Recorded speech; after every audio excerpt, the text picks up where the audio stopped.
Les amis, bonjour à toutes et à tous et bienvenue sur The Turf. On va faire l'analyse complète du Z5 Ordre de ce vendredi 10 octobre 2025 sur l'hippodrome de Paris-Vincennes qui se disputera aux alentours de 20h15. Ils sont 14 au départ, ayant gagné moins de 315 000 euros, réservés à la génération des 7 à 11 ans inclus. Il y aura deux poteaux de départ, les numéros 1 et 2 partiront au premier poteau, et puis des numéros 3 jusqu'au numéro 14, eh bien, ils devront rendre la distance de 25 mètres, départ prévu aux alentours de 20h15 à vivre en exclusivité sur The Turf, le site et l'application.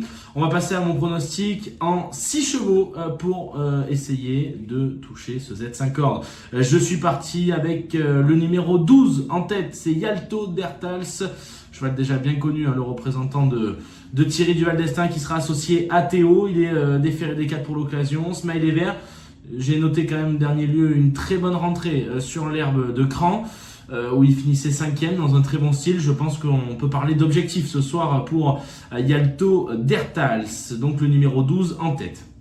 En deuxième position, j'ai gardé Hyacinthe Djib qui sera associé à Eric Raffin, là aussi déferrage des 4, c'est sûrement le plus régulier de cette épreuve. Il vient de finir 2 fois 3e de suite, ici même avec dans des lignes assez solides, c'était dans des lots de bonne facture. On retrouve Eric Raffin qui lui est associé, c'est l'entraînement de Jonathan Van Merbeek, donc le numéro 11 en deuxième position. En troisième position, j'ai gardé Imberland, le numéro 9, qui sera associé à Johan Le Bourgeois, qui là aussi est un cheval qui montre de belles choses, notamment et surtout dans les Z5 Ordres, souvent favori au départ. Voilà, je pense que sa place est à l'arrivée. Donc pour l'instant, pour mon trio, 12, 11, 9. En quatrième position, il y aura sûrement un peu plus de rapport, un peu plus cher à la cote. Hold Up du Dijon qui sera associé à Franck Nivard, qui sera déféré des 4 là aussi. Sa victoire et ses deux accessites en 6 sorties lui donnent pas mal de crédit. C'est un bon candidat pour faire l'arrivée de ce Z5 Ordre. Je l'ai gardé en quatrième position. En cinquième position, j'ai gardé le numéro 7, c'est Intouchable, le numéro 7, pardon, Intouchable. La longue distance sera peut-être un peu compliquée pour lui.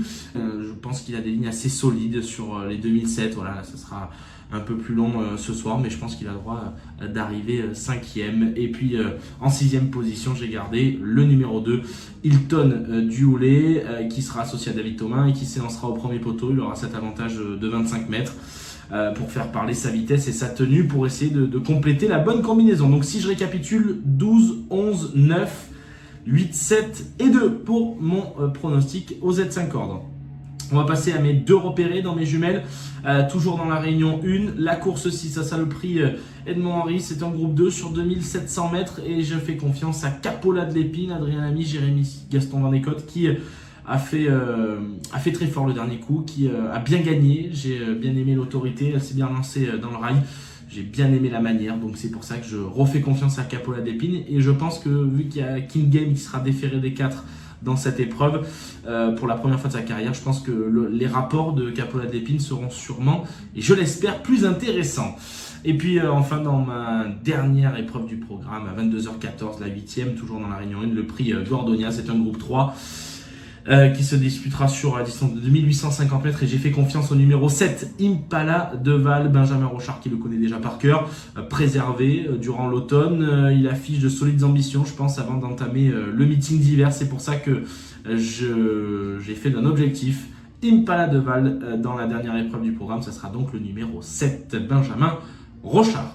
Voilà pour mon pronostic pour le Z5 Ordre de ce vendredi sur l'hippodrome de Paris-Vincennes. N'oubliez pas de liker, de partager, de télécharger et de mettre à jour l'application The Turf. Elle est plus rapide, plus efficace et plus simple. Et n'hésitez pas également à lire que sur The Turf, quand vous jouez, c'est jouer légal, c'est jouer responsable, donc légal. N'hésitez pas à lire juste ici toutes les mentions légales. Et n'hésitez pas à laisser un commentaire parce que sur The Turf, ça va aller.